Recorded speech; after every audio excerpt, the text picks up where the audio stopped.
second tier of jersey, if you want to call it that, at those rising stars, the infinite revolving door that is so many players that can make it on the PR is consistency. And that is exactly what these two players really champion, because Tweek, Mr. Consistency so many times, like, despite some upsets and despite some presentations, like, he is always in contention for those top rungs of placements on any bracket he enters. And same thing with Tilde. He doesn't enter as much, but always ends up finding his way into the deepest part of bracket. You would think, honestly, these two, the way their paths barely diverge, they haven't played in a long time. Actually, haven't been too long the last time they played. The last time they played was at the Throne 2. Back a minute ago. Yeah, I mean, like, compared to the rest of the players here, honestly, like, 5 months ain't that bad, right? I mean, it was still 3-0 in the favor of Tweek. Like, he hasn't lost to Tilde. Yeah, but I mean, the way that Tilde's been playing this bracket, honestly, it's like, it feels like a breath of fresh air. You know, if it's like Tilde, no matter where you take him, no matter what you do, he's always going to be Tilde. Oh, and I can appreciate that. It's like when you come home after spring break in college and like your dog's there. It's like, you know, he's still the same guy. He still thinks you're just that little kid in high school, bro. It's Tilde. Tilde's still Tilde. That was so heartfelt. Like, oh my God, I should go and see my dog. No, I 100% agree though. Like, Tilde has his playstyle, this mix of like high octane offense with a very like stalwart defensive neutral. Like, just pairs so well with a character like Falco, who can explode on hit, but has some really good like counter hit options with these up tilts, shines, forward air as well, and the Falco Phantasm. Getting a little too greedy with there and falling into Tweek's up tilt from that Diddy Kong. And I guess that goes to show one of the biggest advantages that Tweek has in the Tilde matchup and against Falco is Tweek always knows how to make his movement ambiguous, because getting hit by Tilde often means you're getting 60-70% on your stock. But if you keep your movement ambiguous, those openings are very, very few and far between. Yeah, that's a big detriment to Falco specifically as a character, because Tweek's movement is throughout the entire screen. Falco's coverage is up. He's very vertical. He's a bird like that. Literally, it's a giant column he puts up, albeit it's just a column. Or if you can play the vertical game, if you can, again, keep the banana in hand and opt for more of your movement, finding those openings with Monkey Flip we're seeing from Tweek so far, and then playing the grounded game, we're seeing a lot of these aerial approaches from Tilde, but actually going to have a call out there on the Monkey Flip with the up smash. Honestly, if we see Tilde opt for more of this grounded game, we could see some more of this, bring this momentum and bring this back into his favor. Yeah, he's playing off of Tweek's block strings really, really well. Like, we're seeing a lot of early jumps in order to get out of danger, and anticipating that Tweek is going to go for a lot of like monkey flip down tilt or dash attack down tilt. And he's punishing those hard. The 23% here is just low enough to, or just high enough rather, in order to get some really big scoops if you can find them. The forward air into laser, hello? Let him cook, bro. 20XX. You know, maybe. Nah, I can't think of anything. Maybe. Let me follow the logic. Yo, it falls off a cliff. Kelvin do. Oh, big downer, but an excellent tech there from Tweek in order to get out of danger. 161. This is max rage on this Falco. Some opportunities abound here if you find your opening, but Tweek is not going to let him have it. No more low hitting down airs from this Falco. He's going to Tweek intercepting with a back air to take that stock. But 84% and edge guarding opportunities and a big back air in the corner. 84%. It's absolutely stock percent, and we are at our final stock here of game number 1, Momo. What a play. I think the lesson of the day is to stop getting aggressive and jumping from ledge from all these top players, because it's kind of ridiculous at this point. But anyways. A Diddy Kong player getting blown up from monkey flipping high? No way. Whoa, what are you talking about? Anyways, Tweek still going to pull banana there. Here, last stock scenario, honestly, like you mentioned, Tilde just gets his grubby mitts on Tweek. He can find 63% and take that. Unfortunately, not going to find the down air into the back air just yet. But catch that phantasm again with the up air. Near dropping down. We'll have the banana in hand. Another back air coming out on the side of Tweek. Honestly, just like sitting here at ledge. Falco is open season here for this. Actually going to find the banana catch with the forward air. We wait for Tweek to react there. Not going to find that Delta up smash just yet. Tilde still trying to pressure this shield, but Tweek looking as unbothered as ever. Oh, a big dash attack, not only to grab the banana, but also to intercept Tweek there. And the low profiling after the landing forward air. perfectly maneuvering around all of these different options, trying to continuously represent this reflector, stuffing out the monkey foot. We find a back air. We're dragging down another forward air. The single hit of up tilt is still enough to confirm out of it. One downer, but the tech went right by as we see the monkey foot grab connect. 145. Can Tweek end off this with an edge guard? No, the double jump was saved. Excellent plays here by Tilde, who is holding steady despite being cornered time and time again. That roll on was dangerous. Oh my God! We're How getting is he still alive? We're surviving through thick and thin and through fire and flames, and yet the Phantasm connects. We're making our way to take that game. Tilde, survival of the fittest requires you to live dangerously, apparently, as Tilde bets it all on black and takes the game. Tilde just validated every single 2-2er Falco out there who goes for Phantasm. Let's just hit that on Tweek of all people. This? Oh, and why did that work, bro? That's a true confirm, by the way. That is true. And the last hit of Phantasm into back air is most certainly true.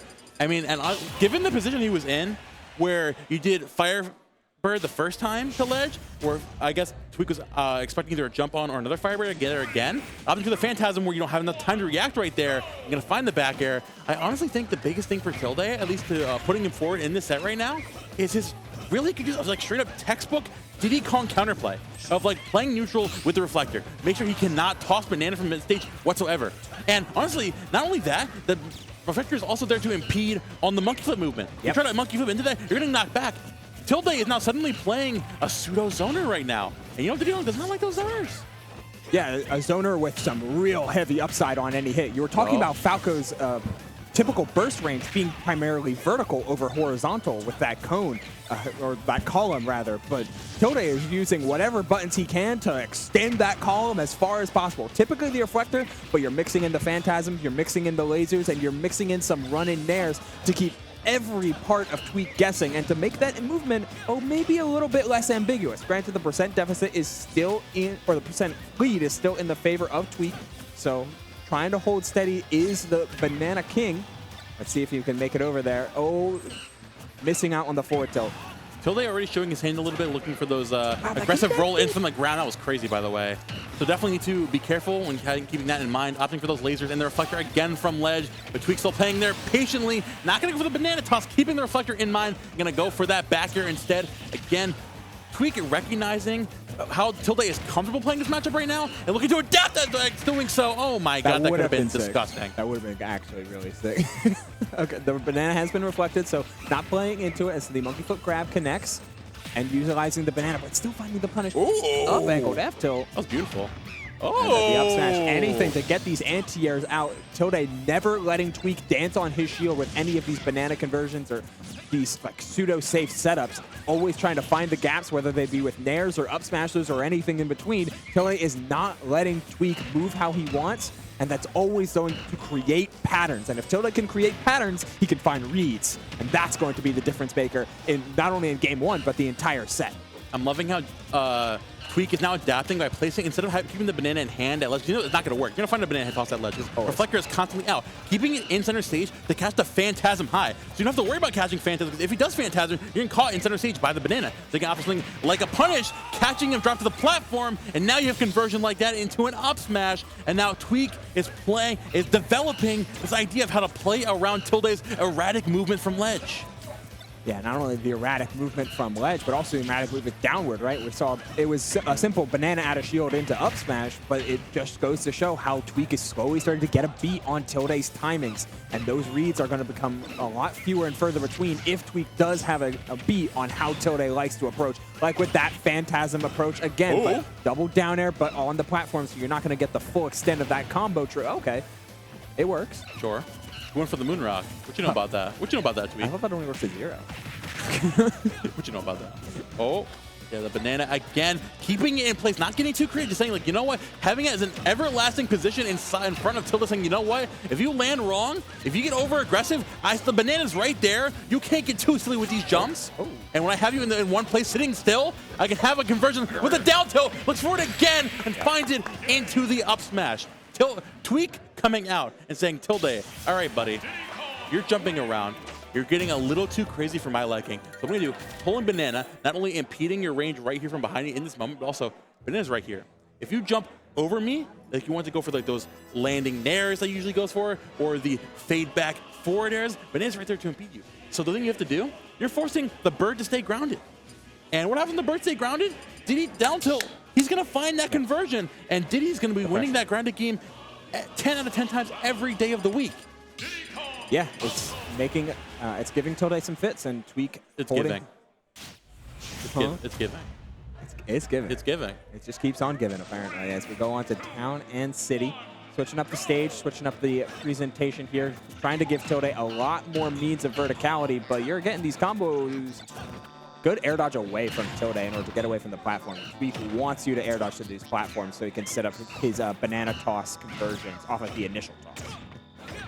So, I mean, you would think the idea of opting for a stage like Town and City when playing against Tweek of all people is really scary, given how you can find how potent those stocks can be at the ledges. But also, you got to keep in mind, again, the way that Tilde wants to play, and dropping for those landing aerials, the way he wants to find those conversions off of the aerial oppression. A lot more space means a lot more freedom to get around Tweek placing Banana. And suddenly, Banana in the middle of the stage is not, oh, half the stage cut down. Now it's only a third of the stage cut down. And I can live with that. I can live with that. That's fine. And we take the first stop. Yeah. The range of motion and the range of mobility is everything on a stage like Town and City, and that's going to cement a first lead here for Tilde. Game 1, he won with a massive comeback. Game 2, Tweek pretty much had in the bag, but now Tilde has a chance to actually play back a little bit if he gets a chance to make it back to stage, which is not going to happen. He's going to find a big old back air there. Time after time, Tweek was able to find the beat on these Phantasms, but Tilde's not going away from them. A little bit of stubbornness is in Tilde's game plan, and you're seeing Tweek start to respect it. Look how big these dash backs are. Look how big the focus from Tweek is to just give me my space, so that way I know exactly where you're going to be approaching from. I think the one thing he's respecting a little bit too much also is Phantasm. That move is not as safe as you think. I think Tweek recognizing how Tilde is getting aggressive with those and taking advantage of that. Oh, what? Again, just going to catch him on the ground. The up tilt, up throw. Not going to find that up air. Whoa, that's, yeah. Whoa. All right. Okay. Brother. All right, bro. I love it. All right, bro. But that's quintessential Tilde. He's never going to give up that side of the plate of his own playstyle. I told you, bro. Spring break, he's still there. It's the same Tilde. Always has been. He's never left. You gotta love Tilde. He just takes hiatuses, but you always know he's always trying to make you look silly, regardless of how good you are or how good you think you are at the video game. Bro, if Tilde hits you with that on Elite Smash, bro, he hit Tweek with that, so it's okay. Yeah, I mean, but that down tilt forward air, the DI out getting caught from Tilde, didn't need to worry about the back air afterwards, and a wall jump after. We're converting wholesale. 51 after, but we're grabbing the ledge after an excellent tech away from Tilde in order to minimize the damage, but it's still 65-70 and climbing, going for the forward throw to set up for the ledge, and Tweek again playing on the present foot, always looking to be as aggressive as possible to not let Tilde have control of the timing mix-up after. Instead, Tweek is just in command, in control, and in his head. Tweek finally at the end there makes the adaptation that I've been telling him to do. That the big quintessential thing right there, challenges Phantom, doesn't just straight up respect it there. Goes for the down tilt there because he wins the trade out. The hitbox for Phantasm doesn't come out fast enough, where even if you do end up trading, it's like you're in a perfect position where he's gonna be sent off, like we're seeing it right here, because Phantasm aggressive, goes for the down instead of just shielding it there. So they could have made it back there if Tweek just held shield and jump back on. He's like, all right, you know what, that's fine. I'm just gonna challenge with down tilt. Because Diddy down tilt is gonna win that every day of the week. Tweek is now, he's full encompass from going like straight up the defensive movement Diddy Kong of just like, this is just straight up Falco counterplay right now of challenging him off stage and then hitting him where it hurts, where it's like you expend that reflector and just dealing with his in disadvantage state where Falco, that character struggles in that position. Yeah, he's reorchestrating his offense. It's like retuning a guitar. Like it still sounds the same, but it still sounds like a guitar, but it's just orchestrated a little bit differently.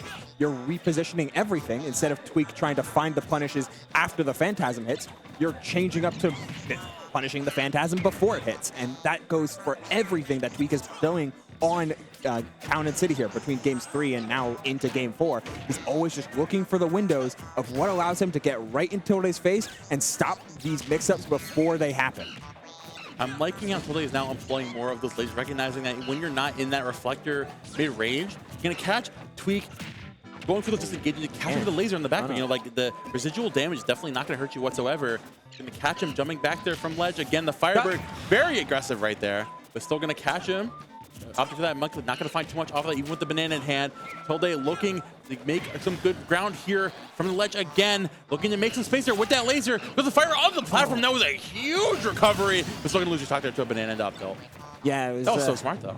Excellent way to get out of a dangerous spot, but it just put you into another dangerous spot. And okay, Tweek. Like wanting the down throw. Guy's so toxic. Yo, Jersey is so toxic, Jersey's bro. Toxic, not gonna lie. I can't believe this, bro. Trying for the straight down recovery from the Firebird in order to get to ledge, but up the out of shield. We're just stuffing Tilde every time he starts to get going. Tweek answers with a response of his own. Tilde now ruining the day. He wanted to play more of the space game and give Tweek more space, recognizing Tweek plays in that position every single day. He recognizing that, and he's like forcing Tilde to go into these positions where he has to find positions like that, weaving through the platform. You can actually find a space where, clarity away from the banana, forces you can call that with the up smash. It's tough, right? Diddy's confirm game is so good, and typically Falco's ways of staying safe are largely not just exclusively by frame data, but also by spacing. These giant back airs, these giant neutral airs, like these buttons that are very deceptively hard to punish because you're just drifting away or drifting in midair.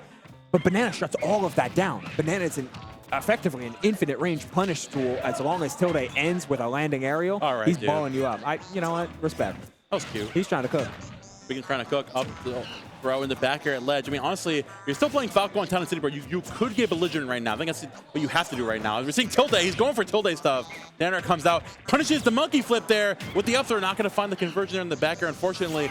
Get the back ledge again. Goes high with the Firebird, mixing up the recovery because you need to. Catch him going to ledge. Had the right idea there. Oh, we should have just went for back air at that point. Yeah, but getting the turnaround back air seemed to be what Tilde wanted, but he just was a little bit slow on it instead of just taking the guaranteed hit, which wouldn't have taken the stock. He wants to close out these stocks, and he gets it with that back air, reading another monkey flip, and suddenly we're at 137, and Tilde has the chance just to put up the towers and hold steady. Here comes the up smash out of shield. The ramparts were down. Yep. Honestly, like it was Falco on Town and City, bro. Anything could have happened. But Tweek still playing strong, sticking to his laurels, gonna find it out in the end there. And I was like, it was so funny how that set went full circle for Tweek. Tweek starting out game one of playing his classic game plan of running away, playing movement camping. That's what they call it. They call it movement camping. It is. Gross movement camping. I mean, utilizing the movement to get away from the opponent, utilizing your monkey, keeping the banana in hand. And Tilde going to be punishing that. So now Tweek transitioning to more of the anti-Falco tech. They're like pressuring him on the ground with down tilt, catching him, getting over aggressive with his recovery routes, or playing to bait out the reflectors because you're not just like straight up tossing, but then it's opting for, again, running from the ground. Into game 4, where he's just playing the patient game again. Because, hey, we're going to take it to Town and City, bro. This is the biggest stage we're allowed to play on in this tournament. By all means, I'm still Tweek. I'll still run away, big man. That's fine. Yeah, the best way I can think about Tweek's gameplay, as we see the replays here, we get to see the changes to tempo that Momo had been talking about. And I think the way that Tweek might be thinking about it, and maybe this is me a little bit presumptuous of me to put words into Tweek. No, please go ahead. That's our job. So true. We make it up. Plus, it sounds cooler when we say it. That's so real. I'm going to sound as cool as I can because I'm thinking the way that Tweek plays, he doesn't think about it as movement camping. He thinks about it as positioning to punish everything. And in game 1, it was all about positioning to punish on the back foot, positioning to punish on in response to the opponent doing something with punishing. That's what Tweek first and foremost is trying to position himself to do. In games 2, 3, and 4, however, you pivot, or 3 and 4 primarily, you pivot that early to just stuffing things out. This catching in startup of a phantasm, catching in startup of a back air, catching in startup of a neutral air, of a down tilt. All of these different options, whether it be on a trade or a clean hit, you're always going to win that position, win that war because you're getting the positional advantage out of it. And then in the midway through game 4, Momo, he did exactly what you said and pivoted back to the whiff punishing style, which threw Tilde for a loop and allowed him to swarm that game number 4 in very, very dominant fashion. An excellent flip of the switch from Tweek to go from one adaptation, then back to the original game plan to keep Tilde on his toes and to keep that set in his favor. Unironically makes me think of the competitive bell curve you think about in fighting games. I love the bell curve. The bell curve's so good. It's just like I use option because it's good. No, you can't spam that. That's scrubby. I use option because it's good. It's the levels of play in Smash Bros. Where it's like the high-level regional threats, whatever, are just really, really damn good at doing their one thing, and super good at doing that one thing. Albeit when someone knows how to counter that one thing, they kind of fall apart. And then the top players of this game, really, really damn good at doing the one thing, but also they can do a lot of good things really, really good. It comes the saying, a jack of all trades. Jack of all trades. Some people are just, you can't deal with different playstyles being approached to you, and like that's what you see where